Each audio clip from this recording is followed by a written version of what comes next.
Всем привет! Это Тостер. У нас много интересного о домашней технике. В этом видео глубоко погружаемся в тему ручных отпаривателей. Это востребованная такая тема, поэтому сделали большое подробное видео. В нем будет 10 ручных отпаривателей разных брендов. Две модели Steam One, Philips, тоже две, Kidford, Polaris, Mia, ваш любимый Xiaomi, Laurastar и Tefal. Сравним, посмотрим, как работают технологии, насколько удобны и на что способны. Плюс оговорим главные моменты по выбору этих устройств. Хотел сейчас пошутить про «напустим пару», но нет, скорее мы его развеем, чтобы разобраться в теме. Современные ручные отпариватели, в отличие от несовременных, уже с хорошим парообразованием разглаживают не только рубашечки и футболочки, что, кстати, не такая уж простая задача. Но, если верить заявлениям многих производителей, даже довольно сложные складки, причем на разных тканях, не только на таких простых. Многое зависит еще от конкретной модели, от ее характеристик и реальных возможностей. Это не всегда одно и то же. И, это очень важно, умение пользоваться отпаривателем. Плюс ручной отпариватель – хороший вариант для вещей со сложным кроем, плессированные, с какой-то аппликацией, оборками, и утюгом вот такие нормально не разгладишь. Тут, я думаю, понятно. Еще освежение одежды, удаление запахов, во всяком случае, таких не слишком въевшихся, скажем так. Пыли, аллергенов. Вот из шкафа к лету что-то вынули, отпаривателем прошлись, и вещь явно посвежела. В отличие от утюга, отпариватель контактирует с одеждой, очень нежно, скажем так. Не держите его на расстоянии большом, потому что пар должен максимально воздействовать на волокна ткани. Ручной отпариватель с в меру влажным паром и адекватными температурами не прожжет вещи. А вот некоторые модели, где декларируется пар сухой, у нас это Laurastar, с ними надо быть осторожней. Не то чтобы они прямо все прожигают, конечно, но с особо нежными тканями горячий сухой пар под давлением может им навредить. Отпаривание вертикальное, без использования громоздкой гладильной доски или поиска еще каких-то подходящих поверхностей. Просто на вешалке, а в комплектацию некоторых моделей входит специальный такой крючок-присоска, вешалку с вещью на него и отпаривайте на здоровье. Однако некоторые ручные отпариватели, их сейчас все больше, подходят и для горизонтального отпаривания. И ручные отпариватели, они более-менее компактные, так что подходят для того, чтобы их с собой в поездке брать, если берете. Важно, есть мнение, что ручной отпариватель поможет не только с одеждой или шторами, что его можно использовать и для других домашних дел. Очистки от жира разных поверхностей, приведение в порядок зеркал и поверхностей из нержавеющей стали, борьбы с плесенью. Но тут дело в обычной путанице. Отпариватель путают с пароочистителем, который в этом плане наиболее эффективен. Но знаете что? Пишите в комментариях, как вы используете ручной отпариватель, если он у вас уже есть. Интересно. Вроде бы ручной отпариватель – простой прибор. В нем, как в чайнике, нагревается, закипает вода, в съемном резервуаре образуется пар и самотеком поступает через выводной канал и отверстие в утюжке к вещам. Выходит наружу. Так изначально были устроены большинство ручных моделей. Постепенно они технологически совершенствовались. Сейчас в некоторых моделях нагревается не весь объем воды. Вода подается внутрь самого нагревательного элемента порционно. Быстрый нагрев, пар, выход его наружу с хорошей интенсивностью. Такие модели еще называются стимерами. Пар они дают более стабильный, плюс ими можно отпаривать горизонтально. И пар на выходе из отпаривателя постоянной температуры. А это очень важно, потому что если температура прыгает, отпариватель начинает брызгаться, плеваться водой и даже накипью. Это все неприятно и даже опасно для пользователя. Вода горячая и может испортить вещь. У отпаривателей обычно один или два режима интенсивности подачи пара. Бережный пар послабее и режим с максимальной для прибора интенсивностью подачи пара. Некоторые отпариватели, они с защитой от накипи. Можно использовать, даже водопроводную воду. Если нет защиты, лучше дистиллированная, но это расход дополнительный.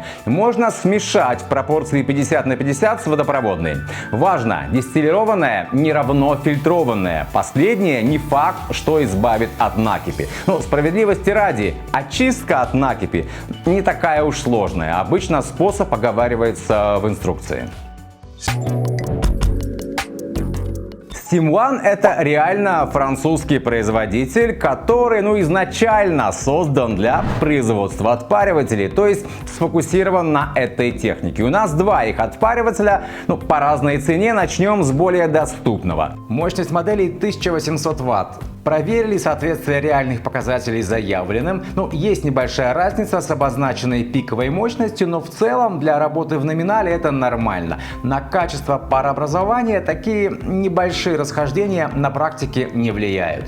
Это позволит эффективно работать даже со сложными в плане ухода вещами. Важно, к подаче пара, к соответствию реальных показателей заявленным, мы еще вернемся в отдельном блоке теста. Смотрите видео полностью. За 40 секунд отпариватель готов к работе.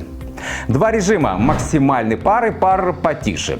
Простое управление. Нагрев включается кнопкой на корпусе. Ей же переключаетесь между режимами. Удерживая, выключаете отпариватель. Кнопка курок для подачи пара. Если подвинуть вниз ползунок, курок зафиксируется нажатым и получим постоянный пар. Тут у меня небольшое замечание. Забегая вперед, оно касается не только моделей Steam One. Когда нажимаешь курок, ползунок сдвигается вниз даже без вашего желания. Чтобы этого не было, жмите на нижнюю часть курка. Вряд ли из-за этого что-то случится с вещью. Скорее это просто может поначалу так подбешивать пользователя. Пока тестировали, выяснили, если для подачи постоянного пара нужно удерживать курок или кнопку, так, например, у обоих Philips'ов, рука устает гораздо быстрее, мышечное усилие лишнее затрачивается, и это ощутимо. В итоге менее комфортно работать с отпаривателем, особенно если много и часто его используете. Так что фиксация кнопки для подачи постоянного пара — это правильно. Длина провода очень комфортная, в 3 метра. Реальная свобода отпаривания. Даже если надо повыше забраться, шторы забирайтесь, провода хватит. Держать в руках отпариватель удобно. Резервуар для воды съемный, 140 мл. Это примерно 8 минут отпаривания. Это на несколько сложных вещей. 3-4 футболки или комплект одежды перед выходом. Футболка, брюки и рубашка. Еще важно и правильно, если нужно сделать паузу, его можно просто поставить вертикально. Это удобно и безопасно, ничего не выльется, да и для хранения вполне окей. Следующий Steam One покруче. Заявленная мощность солидные 2000 Вт. Номинальные показатели рядом с этим значением. Это плюс технология порционной подачи воды для парообразования позволяет отпаривателю за 15 секунд, проверили это тоже, быть готовым к работе. Круто, не ждешь. Интенсивность подачи пара могучая для ручной модели 32 грамма в минуту. Норма даже для работы со сложными вещами, с плотными такими тканями. В комплекте два съемных бака для воды разного объема, это до 15 минут отпаривания примерно. На ручке кнопка включения и подачи пара. Последовательное нажатие на нее меняет интенсивность парообразования. То есть здесь по классике два режима. Съемный провод — это удобно, в том числе, когда берешь с собой отпариватель в поездку. И он складной, реально такой travel вариант, причем крутой по пару. Справится и с рубашкой, и с плотным пиджаком, и ничего не испортится благодаря керамической поверхности утюжка и постоянной температуре пара. Конденсата нет. Не очень мне зашло только, что его нельзя ставить вертикально. Но все же сгладили этот момент французы. В комплекте есть изолирующая подставка, поэтому от горячего следов не останется нигде и капель нигде не будет. Оба отпаривателя Steam One кипятят воду, но не весь объем, как в чайнике и, собственно, в некоторых других отпаривателях. А порционно она проходит через нагреватель. Пар от этого мощнее, интенсивнее, а конденсата нет и нет влажных пятен на одежде. Мы проверили это все у обоих Steam One моделей. Реально отсюда нет плевков воды, капель на утюжке и заметных бесконтрольных изменений интенсивности подачи пара во время работы, их тоже нет.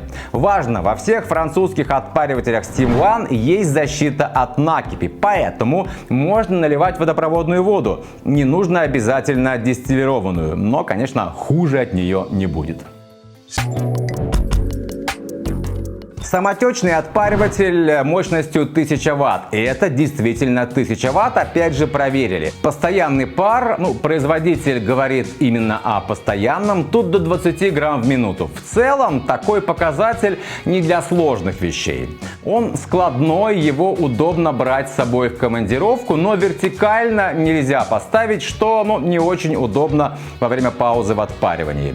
Один режим работы, это понятно, при парообразовании всего 20 грамм в минуту. У него пластиковая поверхность утюжка. Значит, более вероятно, чем в случае с металлокерамикой или металлом, образование конденсата и влажные пятна на вещах.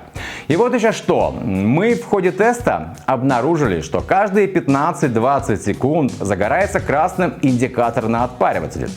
Инструкция говорит, что когда он так горит, прибором нельзя пользоваться. По сути, он пытается дать новую порцию пара, но быстро это сделать не может. Получается такое нервное отпаривание с незапланированными такими паузами. Вот не зашло. А если инструкцию нарушить, то начинается не отпаривание, а издевательство. Даже можно испортить вещь, потому что остаются капли, могут быть плевки водой, в том числе с накипью, если она уже есть. А капли могут просто испортить некоторые ткани, вещи, например, из вискозы. В общем, такое себе, как говорят. И это при том, что тут хорошая длина шнура и счастье качественного отпаривания было бы возможно, будь модель более продуманной. Но нет. Следующий Philips, он дороже и мощнее. По ваттам это 1500, расхождений по мощности с заявленной в целом нет.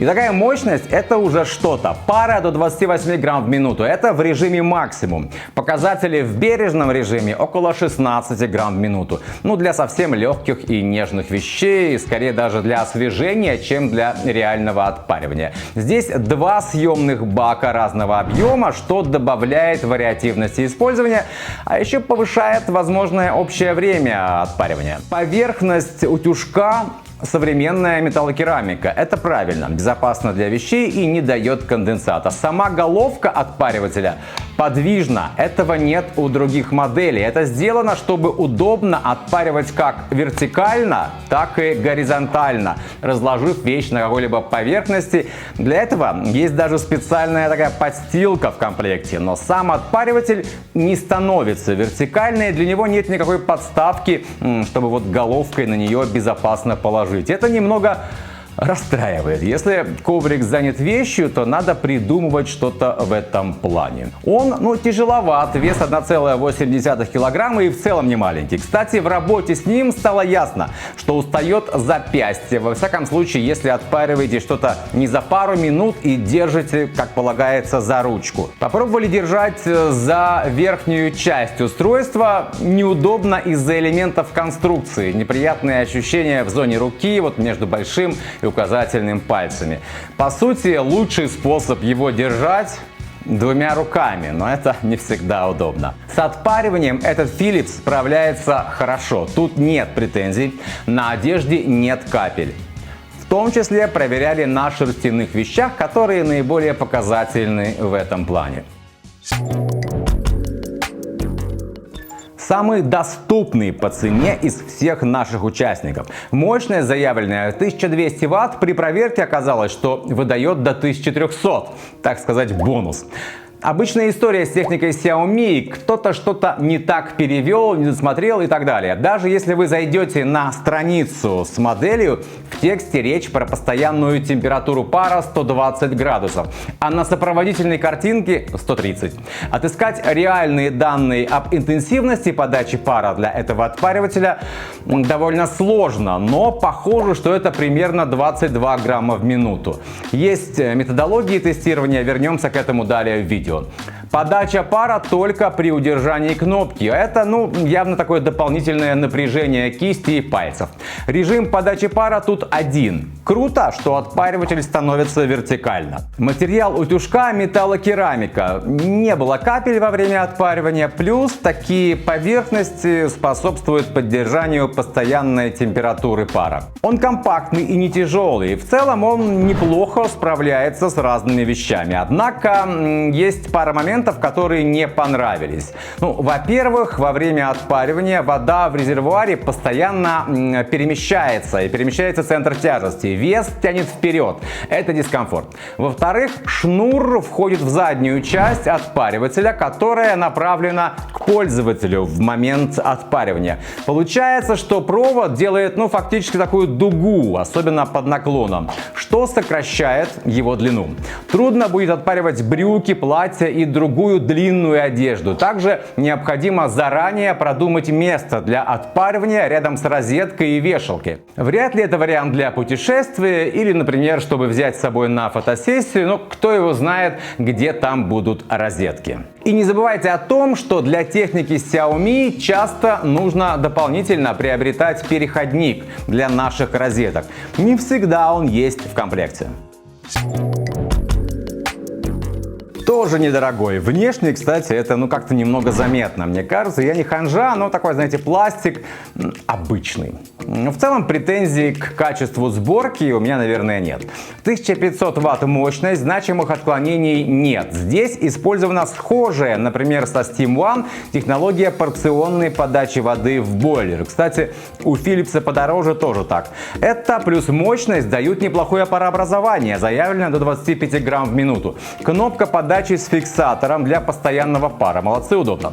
Два режима подачи пара разной интенсивности. Есть одно но, правда. Оно касается удобства использования девайса. Рука постоянно съезжает вверх по ручке, задевает кнопку, прекращая подачу пара. И касается горячей зоны. Руке некомфортно тепло. Постоянно хочется взять отпариватель заново, как-то по-другому. Отпариватель позиционируется как модель для горизонтального и вертикального отпаривания, в том числе даже для сухой горизонтальной глажки, поскольку, как заявляется, температура поверхности утюжка не превышает 120 градусов, что безопасно для любых вещей. Кстати, мы не нашли нигде информации о материале подошвы самого утюжка, но это точно не пластик, а металл или металлокерамика, скорее даже она.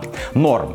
Со шнуром его фактическая длина меньше 2 метров, что несколько ограничивает пользователя в свободе отпаривания. С отпариванием Kitford в целом справляется, но есть нюансы. При этом, что немного удивительно, на подошве все же были иногда капли. Вещи после отпаривания иногда мокроватые, но так, однородно, без так называемых полос, когда то суше, то мокрее. Тут момент такой есть. Если случайно замять вещь или повесить небрежно, то заломы могут зафиксироваться. Тоже такой обычный пластик, немного кондовый, как в автомобиле «Москвич», мне кажется. При этом стоит девайс в 2 раза дороже, чем Kitford. Технологически они схожи, как, впрочем, большинство отпаривателей, чего ж там. Но он мощнее. Правда, при заявленных 2000 Вт при прогреве потребляет почти на 300 Вт меньше. Плюс заявлен космический для ручной модели постоянный пар 42 грамма в минуту. Зачем-то 3 режима подачи пара. Совершенно не ясно, зачем это сделано, чистый маркетинг. Только путает пользователя. 2, бережного и максимального, для ручного отпаривателя вполне достаточно с его не сильно большими паровыми возможностями. Подошва утюжка — нержавеющая сталь. В ходе теста отпариватель показал себя средний, более-менее справился с разными вещами, но может быть полосатость, потому что в некоторых местах приходится больше пара использовать. Это говорит о том, что интенсивности пара не хватает для равномерного отпаривания. И тут мы вспоминаем про космические 42 грамма в минуту. Но вернемся к этому позже. А еще он плевался накипью и чуть не испортил мою любимую рубашку. Кнопка подачи пара с фиксатором. Ну, отлично. Не очень длинная ручка отпаривателя. Моя кисть помещалась впритык. Вроде и неплохо, надежно так фиксируется, но вечно задеваешь фиксатор постоянного пара. Девайс можно ставить вертикально. Нет информации про горизонтальное отпаривание. Более того, на сайте написано, что отпариватель этот, цитирую, будет отличным дополнением к вашему утюгу. Значит, классическое вертикальное отпаривание. Длина провода чуть меньше 2 метров. Ну, я уже говорил, по мне это немного маловато. Я за 2,5-3 метра. В комплекте, как и у Китфорд, кстати, есть насадка с ворсом. Это чтобы очищать текстиль от шерсти, волос и всякого такого прочего.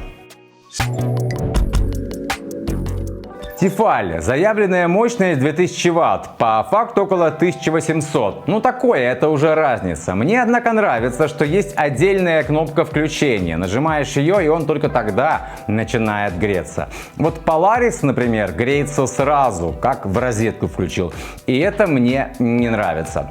По пару. Есть режим бережный, есть максимум, и это адекватные для его мощности 30 граммов в минуту. Но это не все. Тефалевские чуваки придумали еще паровой удар 90 грамм в минуту. Не очень понятно, зачем он нужен ручному отпаривателю. Но окей, предположим, для сложных тканей, существенных заломов. Работает он так. Жмете 2 секунды на кнопку турбо, а отпариватель, видимо, напрягает все силы и через секунды 3 выдает.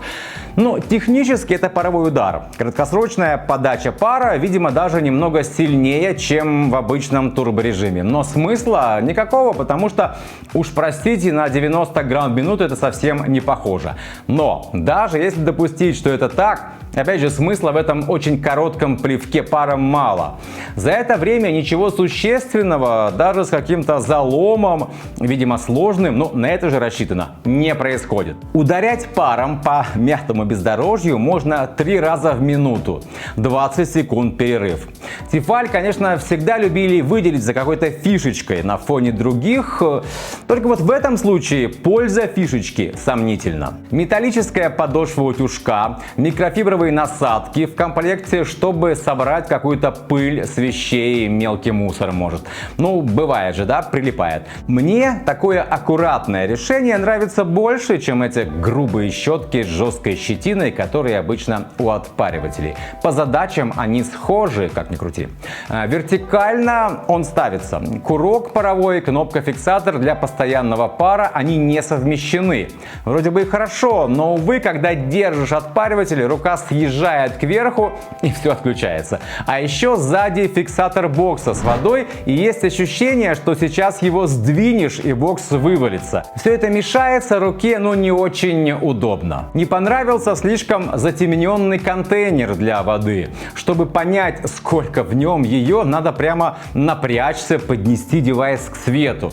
Да, он отключится, когда вода кончится, но хорошо же, когда видно в принципе, сколько ее. По отпариванию, как ни крути, как мне показалось, эта модель для не слишком сложных тканей и вещей. С чем-то справляется, с чем-то хуже. И так называемый паровой удар не помогает. Он тяжеловат, как мне кажется. Как-то Тефаль в этот раз, не слишком о нас подумал. Вот это интересно. Mi бренд – производитель, который в принципе сфокусирован на производстве гладильной техники, систем. Отпаривателей у них тоже много разноформатных. Тут что, 1500 Вт мощность, и в целом это соответствует реальной. Разница минимальная. Пар постоянный до 40 грамм в минуту. Режимами разными тут не заморачивались, он один. Почему нет? Так пользователю даже проще, потому что, вот так называемые бережные или эко-режимы, они маломощные и часто просто не очень эффективные и бесполезные для большинства вещей. По управлению и эргономике кнопка курок фиксируется в нажатом положении для постоянного пара. При отпаривании тут могут возникать моменты, когда случайно снова нажимаешь на курок и подача пара прекращается. Немного неудобно, слегка так нервирует. Можно нажать кнопку и держать отпариватель ниже. Но ручка короткая, и хотя форма бокса для воды вроде предусматривает, что рука будет ниже курка, все равно получается как-то не очень удобно, кисти некомфортно. Емкость бокса для воды 300 мл. Кнопка фиксации бокса сзади получается под рукой, но тут в принципе она не мешает. Нет ощущения, что ее можно случайно нажать. Мии можно использовать как для вертикального, так и для горизонтального отпаривания. Не нашел информации о материале подошвы утюжка, но судя по виду металлокерамика. В комплекте есть две насадки для антистатики и ворсистая. Провод чуть меньше 2 метров. Он сзади, так что в некоторых ситуациях образовывает дугу, что немного уменьшает фактическую такую полезную его длину. В целом по отпариванию все вполне окей, но могут оставаться мокрые пятна на одежде. Тут нужно быть осторожным. Его мы взяли в видео скорее для демонстрации ручной модели с несколько другой технологией подачи пара. В характеристиках указана не интенсивность подачи пара, например, 20 или 30 граммов в минуту, а давление 3,9 бар. В целом тут мощный пар, явно помощнее, чем у остальных моделей. Это говорит о том, что есть нагнетающая помпа, которая обеспечивает, собственно, это. Отпариватель при этом кипятит весь объем, однако пар из него сухой, тогда как для работы с тканью больше подходит немного влажный, который выдают все остальные модели из нашего видео. Как такового утюжка с отверстиями, чтобы распределить пар более широко, тут нет. Вообще пар идет направленным таким жестким потоком. Видимо, подразумевается, что это повысит эффективность на тканях. Но по факту получается, что хотели как лучше мощный пар, а получилось так, что со сложными и даже средними заломами он не очень-то и справляется. Он вообще толком не гладит, его не стоит прижимать к вещи, ее просто можно испортить. Повторюсь, пар сухой, что плохо сказывается на качестве отпаривания. Вообще есть ощущение, что этот прибор лучше использовать для других задач: обеззараживания поверхностей, работы со стыками, с керамической плиткой, для борьбы с плесенью, например. Не хочу, что называется, топить эту дорогую, кстати, модель, и поскольку тут другая технология отпаривания, пусть он будет в нашем видео просто, опять же, для демонстрации вариантов приборов для отпаривания. Как обещал, возвращаюсь к параметрам интенсивности пара наших отпаривателей. Сделаны замеры соответствия заявленных реальным. Метод. Перед началом проверки отпариватель запускали в мощном режиме на 2-3 минуты, чтобы система полностью наполнилась водой. Прибор нагрелся до нужной температуры. Далее снимали резервуар, наполняли заново и засекали время работы. Объем резервуара делили на время работы в данном режиме, в десятичном формате. Результат — производительность в граммах в минуту. То есть фактически это максимальные показатели отпаривателя в полностью разогретом пиковом состоянии. Результаты. Steam One, менее мощная модель, 200-я. Заявлено 28 грамм в минуту, в реальности даже чуть больше, 28,1 грамма. Второй Steam One 32 грамма в минуту, оба значения. То есть реальные показатели в максимальном режиме соответствуют заявленным. Philips маленький складной, 20 заявлено и 17 грамм в минуту в реальности. Большой Philips все нормально, 28 и 28. Xiaomi 22 и 20 грамм в минуту в реальности. Вроде немного меньше, но ведь даже 22 это немного. Не очень круто для вещей посложнее. А вот Skidward вышло как-то не очень. При заявленных 25 получилось лишь 14 грамм в минуту. Это большая разница, явно не в пользу прибора. Отмечу, что это проверка максимума. Средние значения могут быть несколько другими, что, видимо, и помогло прибору относительно неплохо, хоть и с неприятными нюансами, справиться с отпариванием.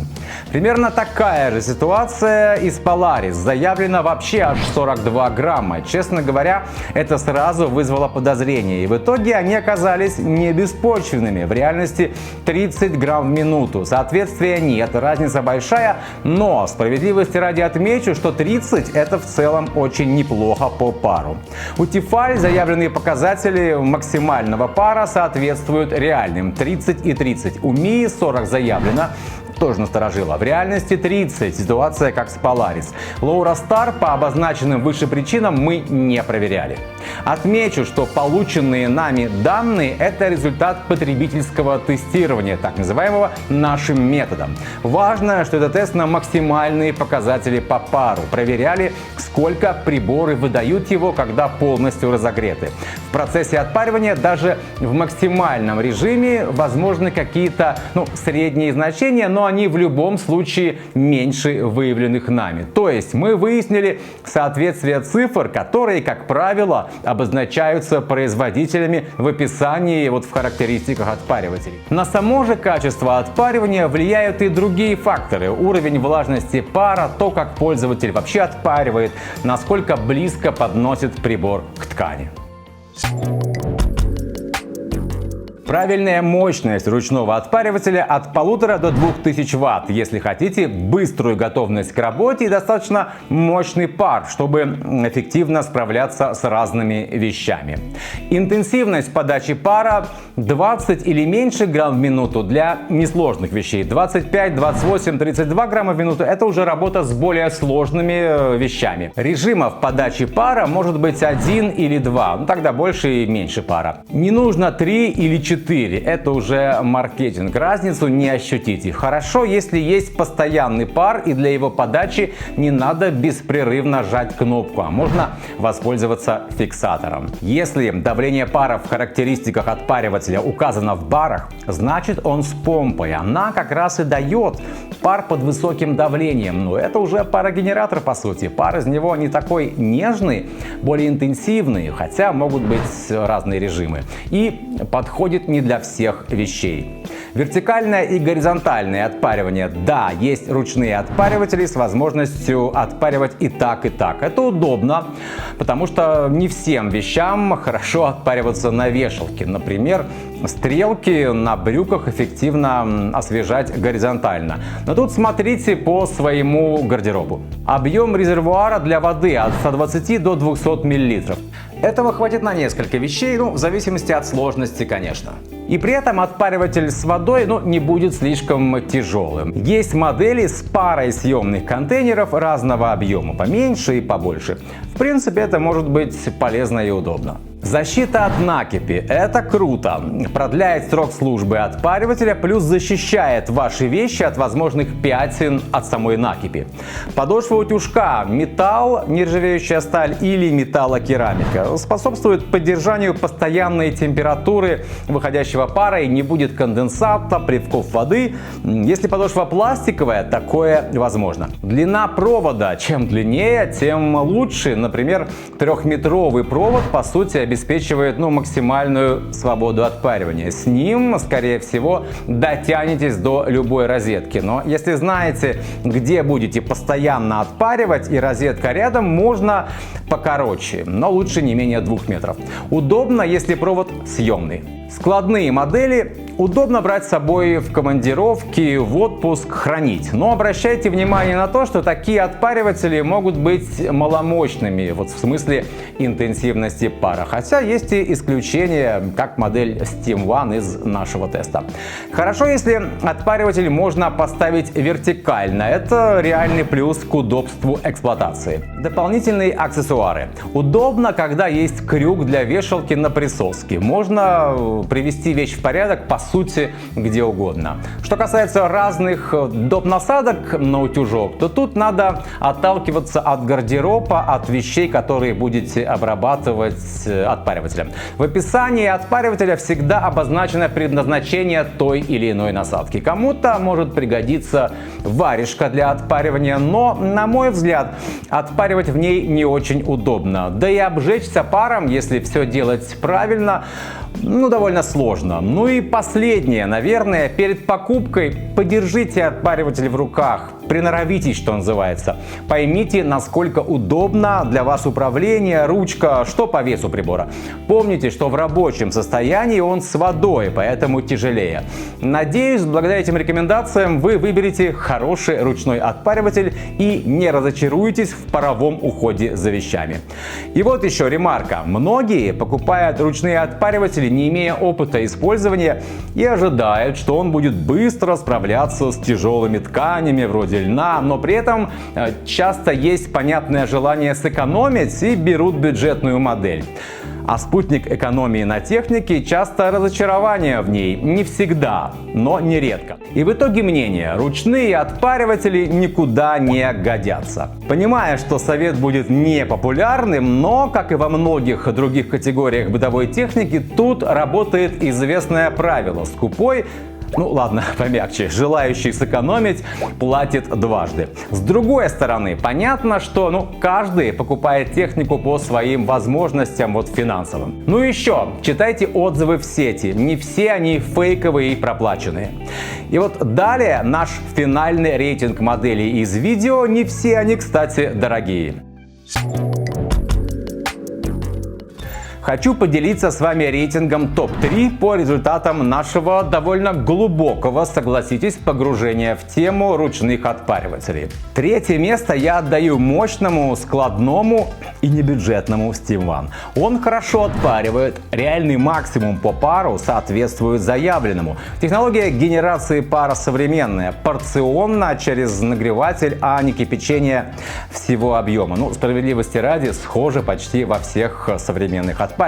Понравилась в целом эргономика и управление. Отпаривать вполне удобно, в руке комфортно. Съемный шнур, только у него из всех, кстати. Да и внешне он как-то, поприличней большинства остальных. Плюс складной, как я уже говорил. Да, есть момент с невозможностью поставить его вертикально. В общем, бронза.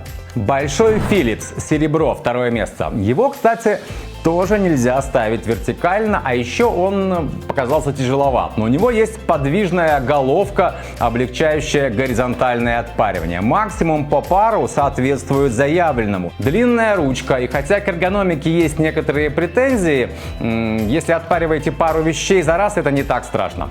Тут два объема контейнеров для воды, и форма утюжка, кстати, заостренная, чтобы легче был доступ к каким-то таким неудобным местам одежды, и это работало во время отпаривания. Ну и он в смысле дизайна тоже нравится, мне это важно. А еще он ощутимо дешевле, чем, например, Steam One. Честно говоря, мы с командой насчет второго места спорили. И давайте мы разделим все же его с отпаривателем Tefal. У него есть странность с паровым ударом, неясно зачем он нужен, но в целом оба эти прибора достаточно прокачанные технологически и показали хорошие результаты. Перед тем, как обозначу первое место, скажу, что четвертое и далее ниже мы не присуждали. Ради экономии времени в том числе. Видео получилось немаленькое. И у каждого из отпаривателей есть плюсы и минусы. Мы подробно об этом говорим, так что в комментариях вы можете писать, составлять свой рейтинг. Напомню, есть навигация по видео и можно к любой модели вернуться. И первое место я отдаю вот этой модели Steam One. Думаю, тут сошлись в правильном формате технологичность, вспомним опять же технологию генерации пара, компактность и легкость, вертикальное базирование, 3-метровый провод, он дает наибольшую из всех свободу работы с прибором, понятное и в целом удобное управление, но с учетом спорного момента с фиксатором курка, я говорил об этом. Плюс неплохая эргономика, его удобно держать во время работы, рука в принципе не устает. Может быть такое, что если у вас кисть, рука большая, то немного будет мешать провод. Но тут реально нужна большая рука. И хотя это не то чтобы бюджетная модель, она и не самая дорогая из всех. Вся обозначенная совокупность характеристик и опыта использования, даже несмотря на пару небольших минусов, на мой взгляд, и обеспечивает этому ручному отпаривателю Steam One реальное первое место и золото. В целом, тостер рекомендует всех лидеров, которые были выявлены в этом тесте: Philips, Tefal и 2 модели Steam One. Ваше мнение ждем в комментариях. И подчеркну, что не собираюсь топить ни одну модель из нашего теста. По большому счету они все справляются, не без нюансов, но разглаживают вещи, правда, с разной эффективностью и качеством. Плюс важно, привыкнуть к отпаривателю. Это тостер. Мы не делаем из домашней техники сенсацию, мы просто рассказываем о том, как она реально работает. Подписывайтесь на канал, делитесь этим видео с теми, кому нужен хороший отпариватель, а может он вам нужен. Заходите на сайт Toster.ru, есть мы в Яндекс.Дзене, в Телеграме и в соцсетях. Там не только наши видео, но и много другого интересного о доме и быте. До новых обзоров и тестов. Пока!